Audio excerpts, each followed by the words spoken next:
Me fez lembrar aquele nojento. Tião Macalé. Tião.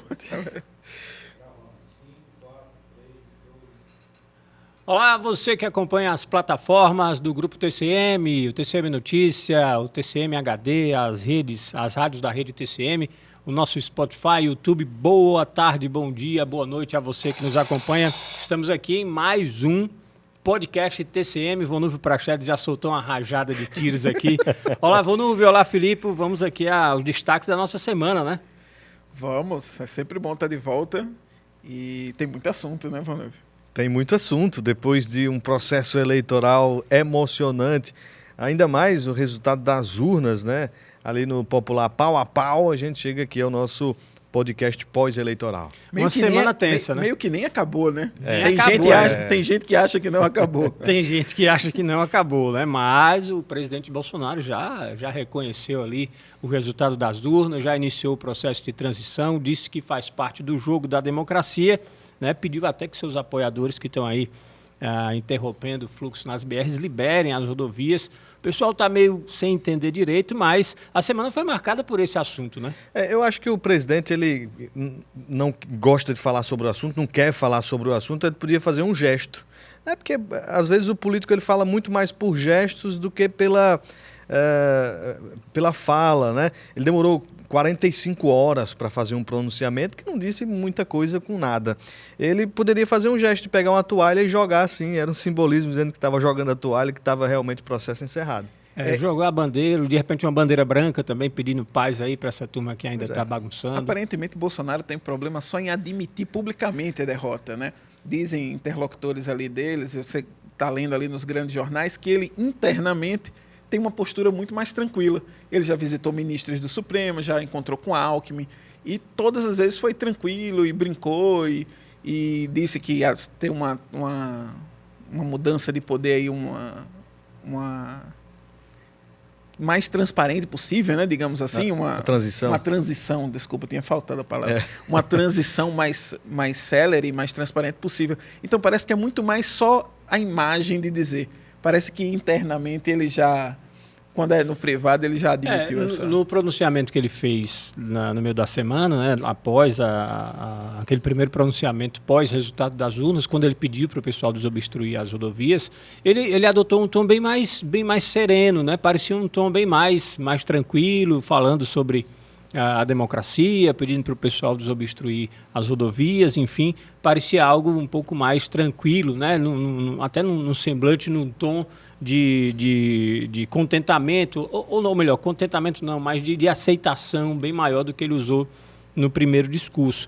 Mas fica aí ainda o que está marcando essa semana, além dessas mobilizações em frente aos quartéis, né, que não tem nenhum tipo de concordância aí por parte do Exército, que não se manifestou até aqui e nem vai se manifestar, né, tem aí um tom até caricato muitas vezes, né, o Brasil aí ganhando as páginas do mundo com um tom caricato e tem gerado aí muitos memes também nas redes.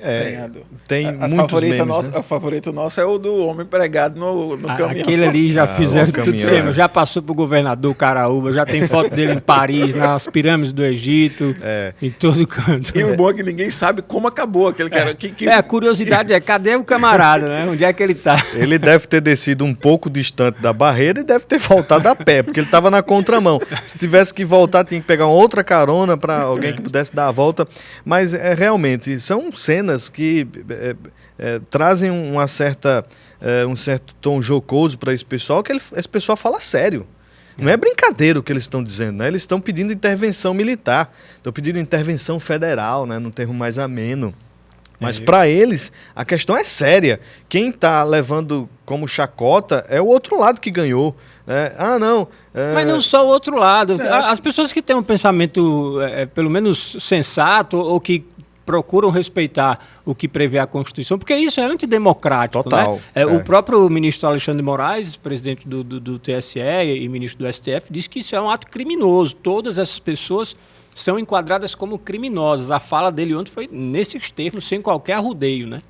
E alguns veículos de comunicação estão dizendo atos golpistas, né? Tratam dessa forma, né? Atos golpistas, né? A manifestação, ela é livre, obviamente, desde que você não impeça ninguém de ir e vir. Você pode levantar ali suas bandeiras, no entanto, nada antidemocrático. Você protestar, quando o presidente eleito aí assumir, acompanhar, fiscalizar, cobrar, enfim, bater panela, né? Tem que cobrar, tem que estar atento. Agora, sem ferir o que prevê a Constituição e sem, naturalmente, contestar o resultado das urnas, um processo totalmente íntegro, né? E que isso aí é sem qualquer lógica democrática. Eu escrevi no Twitter dizendo que estamos vendo a construção da história e o maior meme de todos os tempos. De fato, é um meme a cada dia. A cada hora. A cada hora, porque a gente estava falando do homem lá, segurando o caminhão, mas teve uma cena também muito interessante, porque as pessoas hoje estão conectadas a todo momento, né? No celular, no WhatsApp, nos portais de notícia principalmente, e o pessoal comemorando a prisão de Alexandre de Moraes, presidente do TSE. Algo assim, fora da realidade. Mostra, Vanuvo, isso aí também uma preocupação nossa, enquanto jornalistas, né, enquanto veículo, com relação à desinformação, que isso foi um grande problema nos últimos 4 anos. A desinformação contribui para esse tipo de conduta, para essas pessoas estarem ali evocando uma deseleição, evocando uma intervenção militar, inventando uma série e acreditando numa série de coisas. São tantos nomes curiosos e caricatos que as pessoas assinam lá os documentos, ou dizem, recebi aqui o documento de não sei quem, Stefane Germanotta, aí tem lá a cara da Lady Gaga numa chamada de vídeo com o presidente Bolsonaro. É isso aí. Aí, isso é caricato, não tem como você não rir, né? Porque o mínimo de informação garantiria a essas pessoas o fato de não passar essa vergonha. Porque você tem todo o direito de reclamar, assim como nós cobramos, fiscalizamos, divulgamos, né? É nosso direito enquanto cidadão, é nosso dever também. Mas tem que ser dentro da responsabilidade, do bom senso e dos fatos, né? Não adianta você acreditar em tudo que você vê aí na internet. E virando um pouco a página, o novo governo meio que começou, né? Quando você vê as notícias que vêm de Brasília, o novo governo está negociando orçamento, mais dinheiro. PEC da transição. PEC da transição, já para garantir aí o que não estava assegurado no orçamento. Existe uma expectativa até do governo, mesmo antes de começar com os ministérios que quer, né? Porque o governo prometeu a criação de alguns ministérios, diminuição de outros, divisão de outros, então já está aí no debate. Pode ser que o governo já comece, o Brasil já comece o ano com novos ministérios, tudo para acelerar esse processo. E parece que o governo meio que já começou, né? Está negociando candidato à presidência da Câmara, apoio ao Senado. O governo está de vento em popa. Assim, o governo não começou, mas já está em pleno vapor. E isso deve ser, inclusive, um sinalizador para essas pessoas que estão aí ainda, de certa forma, perdendo seu tempo ali no meio da rua, né? Enfim. E porque os próprios gestores, né? O vice-presidente Mourão, os grandes líderes aí da direita, o pessoal da direita mais conservadora, toda a estrutura do governo já está trabalhando nesse processo de transição, seguindo o rito democrático, sem qualquer tipo de ruído. Então, não está mais dando tanta margem, né, para esse pessoal estar aí ainda levantando essas bandeiras antidemocráticas. Mas, enfim, vamos mudar desse assunto aí, né, e falar dessa expectativa. Pode ter potiguar no alto escalão do governo Lula, né, Vanuvo? Potiguar de coração. O Jean Paul Prats, ele disse que começou a sua carreira política pelo Rio Grande do Norte. E Mossoró tem uma página muito especial na sua biografia, porque foi aqui que ele ganhou o seu primeiro título de cidadão, aqui no Rio Grande do Norte. Então, o primeiro título de cidadão potiguar foi daqui de Mossoró, o título de cidadão moçoroense. Então, o Jean Paul Prats, que é um senador muito técnico, ele faz parte agora desta equipe de transição. O governo eleito dividiu em 2 grupos, o grupo político e o grupo técnico. E o Jean Paul Prats vai permear pelos dois grupos. Serão 12 nomes políticos, com representação de partidos alinhados, e também 38 nomes técnicos que vão atuar em diferentes áreas. Então, o Jean Paul Prats, cotado para ser o presidente da Petrobras no governo Lula, já trabalha neste quesito. E, inclusive, pode participar agora de um grande evento, né, que vai acontecer no Egito.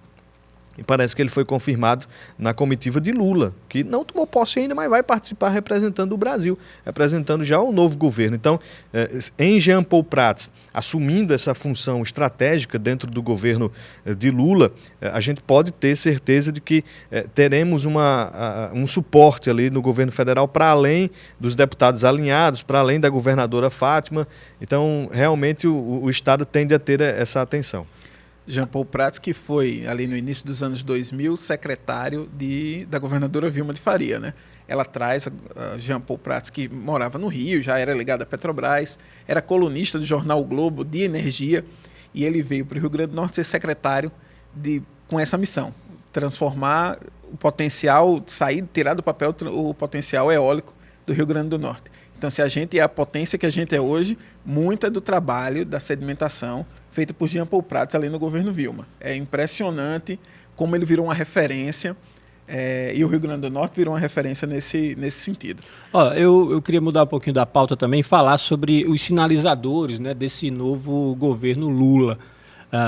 Se falou ali no primeiro governo, né, que ele chegou com a cara ainda de esquerda, o segundo governo que já tinha ali aquela máxima lá do Lulinha, paz e amor, e esse terceiro governo ele dá sinais de que está ali transitando já de certa forma cômoda numa centro-esquerda, já com um pezinho ali, né, agregando todos esses nomes da frente, da federação que se juntou ao PT nessa disputa presidencial, e muitos nomes da direita já vêm dialogando com certo espaço dentro desse governo, Filipe.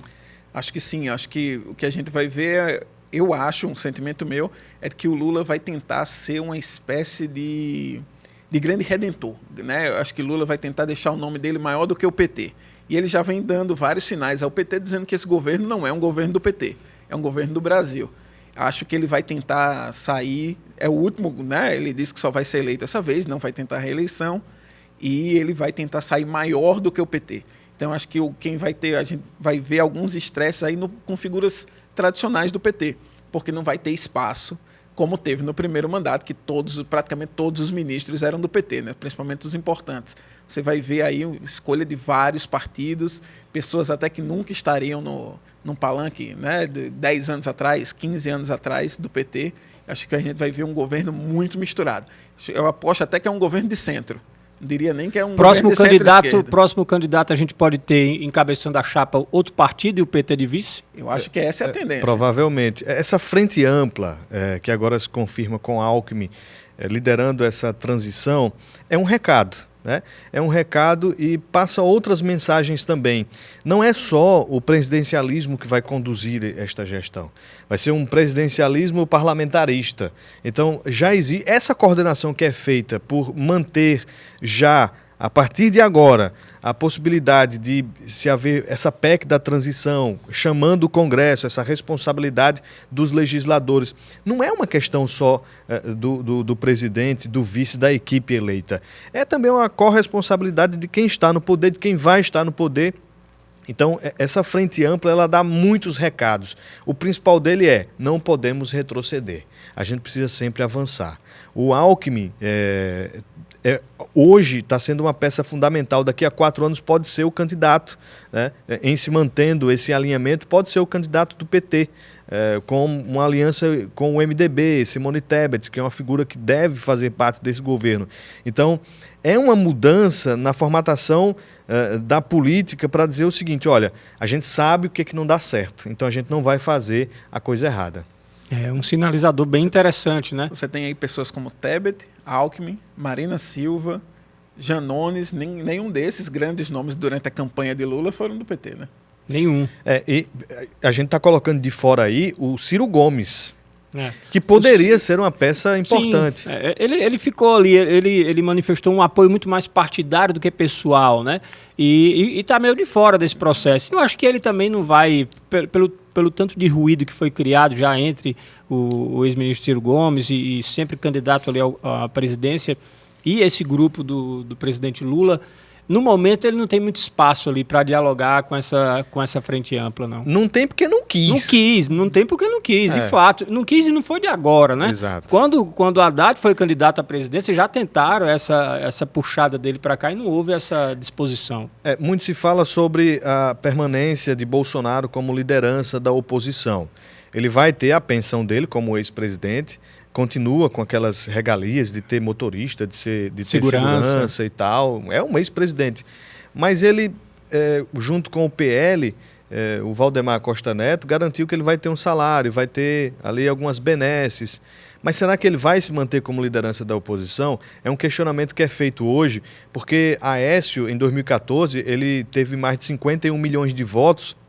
E 4 anos depois, ele teve que se livrar, por exemplo, de uma lava-jato, teve que se livrar de questões relacionadas à justiça. Foi ser deputado federal, né? Então, e voltou a ter mandato, mas como deputado federal. Então, realmente, para Bolsonaro se manter como liderança, ele vai ter que dar também uma organizada no seu jeito de ser político. No seu discurso, nas suas abordagens, né? Exato. Até porque dentro da própria militância, dos apoiadores do presidente, já há uma dissidência também, né? Gente que discorda com alguns caminhos, tem aquela direita mais radical que não concorda com alguns posicionamentos, enfim, é preciso estudar isso aí e fazer uma autoavaliação e entender como se manifestar. Mas, de fato, ninguém tira esses quase 60 milhões de votos do presidente Bolsonaro, né, de fato, uma votação muito expressiva e que mostra ainda que o país tem, sim, esse lado ainda de forma muito marcante, pelo menos agora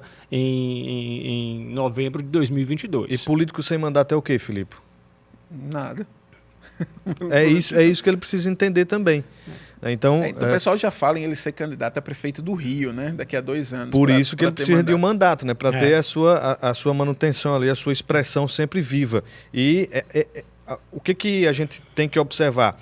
Essa frente ampla de Lula com essa liderança isolada, será que vai ficar isolado o Bolsonaro? Então é algo que realmente a gente precisa ver como é que essas coisas vão ser conduzidas nesses próximos anos. Ele precisa costurar, manter feito, melhor dizendo, esse alinhavado que ele conseguiu eleger de senadores, de governadores, de deputados. Ele precisa estar ali transitando entre esses nomes que foram eleitos, que têm mandatos, para que, de repente, daqui a 2 anos, possa estar figurando entre os nomes ali na disputa do Rio de Janeiro.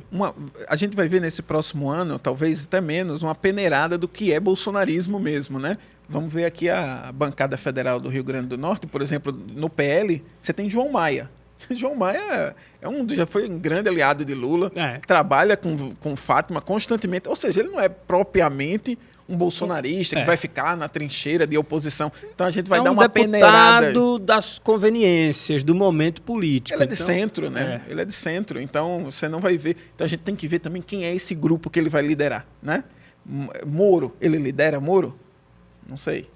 Quem sabe? Diz ele que não, né? Então, aí, por exemplo, Girão é super ligado a Bolsonaro, deve ficar nessa linha. Mas os outros que são ali do centro, Paulinho Freire, que foi eleito ali meio que no centro. Benes Leocádio já deu os parabéns a Lula no momento de eleição. Então tem algumas figuras que a gente tem que saber o que é esse bolsonarismo isso só eleito. Aqui no RN, né? Imagine aí nos outros estados que também tiveram deputados eleitos alinhados ou dentro da carona do bolsonarismo, mas que agora, a partir do próximo ano, vão ter que desenhar como é que vai ser a sua bancada, ou melhor, o seu posicionamento no Congresso. O trabalho está sendo feito aí já de bastidores, muita gente pensando em 2024, e a gente espera que seja um governo promissor para o país. Muita gente mesmo falando de 2024. Uma preocupação do atual prefeito de Mossoró, Alisson Bezerra, já mostra serviço, já quer uma força maior no parlamento municipal. Por outro lado, Tony Fernandes, que perdeu a eleição para deputado estadual, ele tenta também viabilizar seu nome, manter sempre em alta. Ali também Isolda Dantas, que é quem eu acho que vai chegar mais estável nesse período, que foi reeleita, né, com aumento de votação. Alinhada de Fátima Bezerra, alinhada de Lula, é um nome que, posicionando ali no tabuleiro do jogo político, ela já chega já chega lado a lado de Alisson Bezerra. Isso, eu acho que a gente vê já agora preocupações desse tipo. Uma mudança de partido vai acontecer já no início do próximo ano, até o fim do ano já deve ter gente mudando de partido para se realinhar, porque também uma campanha sem dinheiro é impossível. Então tem gente aí em partidos que não tem a mínima condição de disputar. Então, o que será de Solidariedade? Que hoje é um partido enorme aqui em Mossoró, né? O prefeito fica no Solidariedade. Solidariedade, a princípio, vai se unir com o PROS e vira um partido de centro-esquerda. É isso onde Alisson vai ficar? Também a gente vai ver algumas mudanças aí nesses próximos sabe, meses. né? Apesar dos alinhamentos aí durante essa última campanha, o prefeito não se manifestou oficialmente em favor da candidatura do presidente Bolsonaro, nem da candidatura de Lula. Está ali, ainda em cima do muro, né? Aguardando o momento certo para descer. E a gente segue acompanhando. Nosso tempo está caminhando já para o final. Vamos já ir para os nossos causos jornalísticos. Vonúvio Prachetti, o que é que você traz aí de curiosidade para a gente hoje? Quando a gente começou aqui o nosso programa, eu estava querendo pensar em algo, né, sobre a vivência de repórter de rua. E tem uma coisa que sempre acontece com a gente que vai para a rua, que é o esquecimento, né? Às vezes a gente esquece da caneta e tem que estar na rua. Eu já tive de passar numa venda para comprar uma caneta para poder seguir, para anotar tudo, né? Ninguém vai confiar só na cabeça. Eu não tenho prática, nem tenho prática de ficar anotando tudo no telefone. Mas é questão de esquecimento. A gente foi para Apodi, fazer reportagem em Apodi, e quando a gente chega que vê a entrada, já começa a ver ali a primeira comunidade e tal, aí o cinegrafista pergunta ao assistente: e aí, fulano, colocou a câmera? Aí ele já foi diminuindo a velocidade do carro. Diminuindo a velocidade do carro, aí ele disse: você não colocou não? Aí ele disse: não. Aí ele disse: nem eu. Aí o carro para. E do jeito que eu tava com o braço cruzado, dizendo: eu não acredito não. Já chegando na cidade, vocês que descobrem que não colocaram material. Aí ele disse: não coloquei não. Eu disse: mas homem, eu coloquei no chão para você colocar na mala do carro. Aí depois eu pensei que você colocou no chão, que você ia colocar na mala do carro. Ficou naquela coisa, né? Então a gente volta o caminho. A sorte é que a gente saiu cedo, para chegar cedo, mas aí devido a esse atraso a gente teve que voltar em cima da hora para voltar e retornar para Mossoró já com um tempo mais desfavorável. Mas tem essa questão de esquecimento de material. Atenção, pessoal. Vamos checar os materiais antes de sair. E tem uma outra sobre esquecimento que aí foi culpa minha, né? Mas ainda bem que não deu nenhum outro prejuízo. A gente foi fazer uma reportagem sobre a leste-oeste, né? Buracos na leste-oeste, movimentação na leste-oeste e tal. E a gente tem que na reportagem fazer a passagem, que é quando o repórter aparece no vídeo. E eu fiz a minha passagem e pedi para o cinegrafista fazer imagens de apoio. E nesse momento que eu peço para ele fazer imagem de apoio, eu coloco o microfone em cima do carro. Em cima ali no teto do carro. Botei o microfone lá e termina as imagens e vamos embora, não sei o que lá, naquela agonia. Vamos, aí quando a gente entra que vai, quando chega lá na frente, lá perto já do Queiroz ali, já seguindo próximo da Cobal, aí eu pergunto: cadê o microfone? Aí disse: não, o microfone estava com você. Eu disse: eita, esqueci em cima do carro. A sorte é que o assistente não andou muito rápido e o microfone não caiu de cima do teto, porque senão tinha que pagar esse prejuízo desse microfone. Mas foi uma sorte aí. Escapou, viu? Escapei. Como chefe de reportagem, já tive que administrar várias vezes o repórter que escreveu o cartão, né, o microfone, ou algum entrevistado liga: olha, esqueceram um negócio aqui que coloca a câmera em cima, né? Teve muitas coisas. Mas assim, teve uma que é quase esquecimento, que foi muito engraçado, que a gente mandou uma equipe para... A gente estava em Natal, na afiliada da Globo, e a gente foi fazer uma matéria em Rio do Fogo sobre pesca, matéria que ia para o Bom Dia Brasil. E mandamos a equipe passou o dia lá e voltou. Rapaz, quando a gente estava editando a matéria, e aí eu tinha pouco tempo para editar, o repórter, as imagens que a gente recebe brutas, né? Tudo que o repórter gravou, o cinegrafista gravou, e a gente vai editar ali, montar a matéria. O pescador se alinhava, apagava. Sabe como é que eu vou editar isso? O cara não deu 1 segundo de imagem. E eu não estava achando as sonoras. E aí, de novo, aí o repórter ia fazer a passagem, né? Que ele aparece, colocou, quando centralizou, quando ia começar, desligava. Rapaz, onde é que está a passagem? Liga-se para a equipe e diz, amigo, cadê a passagem sonora? Está tudo tremido. O material. Aí ele disse, não, fiz tudo. Depois eu fui me tocar. O cinegrafista esqueceu a sequência. Então, sempre que ele achava que estava gravando, ele estava desligado. E sempre que ele estava desligado, ele estava gravando. Então, mostrava o chão. Quer dizer, o que danado o cara está querendo mostrar balançando o chão? Simplesmente a matéria não existiu. Não voltaram no outro dia para fazer a matéria. E aí a gente super irritado no início, que a gente não percebeu bem. Quando estava estabilizando, o cara cortou, que danado é isso? E aí, pronto, o cinegrafista fez essa. Vou contar 2 histórias. Dessa de esquecimento é muito comum, né? Antigamente, quando a gente trabalhava, pessoal que já trabalha há mais de 20 anos, como eu, as câmeras fotográficas não eram de cartão, não tinha esse negócio de automática, era o filme, né? O velho filme. O repórter cinematográfico, o repórter fotográfico recebia lá, ó, aqui o filme cortado, 12 poses, 10 poses, 36, se fosse uma grande cobertura, 36 poses, aí tinha um colega chileno, Maurício Montesinos, fotógrafo, foi professor da universidade, aqui colega professor há um tempo na UERN, e a gente chamava ele de chileno. Um chileno, enchente em Natal, desce a Ribeiro, tudo debaixo d'água, vamos para a Zona Norte. Saímos todos correndo, ele desceu ali no laboratório fotográfico, Carlos Silva era o nosso editor de fotografia, pegou 36 poses aqui, Montesinos, para você. Beleza, e saiu todo mundo correndo. E entramos no carro e seguimos para a Zona Norte, na Kombi. Era muita água, ele enrolou as calças na perna, a gente saiu tudo em cima da cabeça e debaixo d'água Natal, e muita foto, muito clique. Subimos, voltamos, umas 2h30 depois, voltamos para a redação. Aí ele falava, muita foto boa, olha, é capa. Chegou lá fazendo o mexendo do trabalho dele. Quando abriu a câmera, não tinha filme. Puxa, não tinha colocado o filme na câmera e chegou lá o material 0 foto da enchente, né? E o grande chileno Montesinos esqueceu de colocar. Mas isso aconteceu. Muitos fotógrafos... Queria saber dessa história quando eu era aluno dele, que ele chegava para mim e dizia, que isso, Bonúbio? Que isso, Bonúbio? Enfim, mas Montesinos passou por isso e muitos outros fotógrafos também, né? Mas uma outra história que eu gostaria de contar fala de política, né? Eu vou filtrar uma que eu tinha aqui, que ela tem censura, mas essa outra eu posso contar. Eu era repórter no Diário Natal, cobrindo a editoria de política, e o nosso editor fez um quadro que era um dia com o candidato, né? Todos os candidatos a prefeito em Natal. Aí era a candidatura de Vilma de Faria, Fátima Bezerra, não me lembro bem mais quem eram todos os outros candidatos, Dário Barbosa, que era sempre candidato ali, e os candidatos de menor expressão, né? O dia com o candidato Vilma, quem ia passar era Marcos Alexandre, né? O próprio Diógenes, que era o editor, o Julício Azevedo, e eu, o candidato que era aquele menos expressivo, eu ia passar o dia com ele, né? Enfim, chegava lá o candidato, não tinha muita agenda, vamos ali na escola, aí seguia no carro. Pois bem, fomos almoçar num PF daqueles do centro da Avenida Deodoro, lá em Natal, e cada um pagava seu almoço. Com os candidatos da elite era um negócio muito rebuscado, né? Almoço ali na Via Costeira, tal, restaurantes, enfim.